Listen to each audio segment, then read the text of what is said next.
All right, guys, today we're going to talk about squatty potties. Are they worth all the hype? Do they even help you poop? Why do they even exist? And why would you buy such a random thing?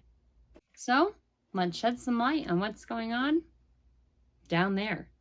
Squatty Potty was designed to help people poop in a way that is more natural. If you haven't seen any of the Squatty Potty's commercials, in addition to having a really great product, they've got a really great sales and marketing team too. And so the concept behind this is that if you can bring your knees up a little bit higher while sitting on a standard Western toilet, it'll help you empty your bowels more efficiently. All over the world, even today, people will have a bowel movement while in a deep squat. So feet are on the floor and there's no like traditional Western toilet behind them.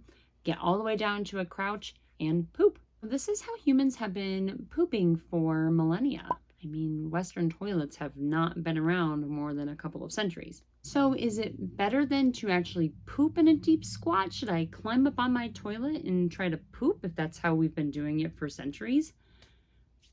Not necessarily. The weight capacity of a standard Western toilet doesn't really support our whole body frame. And plus, just trying to balance on top of a toilet sounds really hard. So that's where the Squatty Potty comes. The intention of the Squatty Potty is so you can put your feet up on the step stool, and depending on the height of the Squatty Potty, but it's traditionally about 7 inches tall, that should be enough to get your knees a little bit higher than your hips. When your knees are higher than your hips, the pelvic floor muscles actually relax a little bit more easily. And your muscles in the pelvic floor really need to relax to let poop out. So in theory, yes, a Squatty Potty can be very helpful. It does kind of create a more ergonomic position for having a bowel movement. Do you really need a Squatty Potty specifically? No. You can use a step stool or a stack of books, something that is about 6 to 8 inches tall that you can put your feet on. The nice thing about the Squatty Potty is that it kind of tucks in under the toilet. It's got this cutout shape here, so it fits underneath the bowl, the basin of the toilet. So it just keeps you from having to carry something in and out of the bathroom. If you don't have a Squatty Potty, should you try to pick your knees up and try to get your feet way up in the air? No. The goal is that your pelvic floor can relax. And so your feet need to be firmly planted on the surface that they're under in order to help all of your leg and pelvic muscles relax. That even goes for going up on your tiptoes.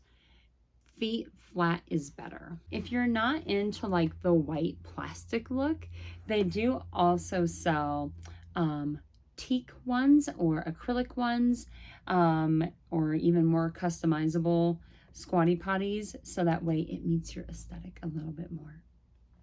As a pelvic floor physical therapist, I do think Squatty Potties can be really helpful. I would say the majority of patients that I recommend getting a Squatty Potty do see that they have improved ability to empty their bowels more efficiently. And this isn't just for people that are constipated. It's for people that even have loose stools but don't feel like they empty all the way, or even just your average pooper. It just helps get things out a little bit more easily. Let me know what questions you have down in the comments below. I really appreciate you taking the time to check out my work. It really means a lot to me. Keep watching more videos, and I'll see you next time. Bye.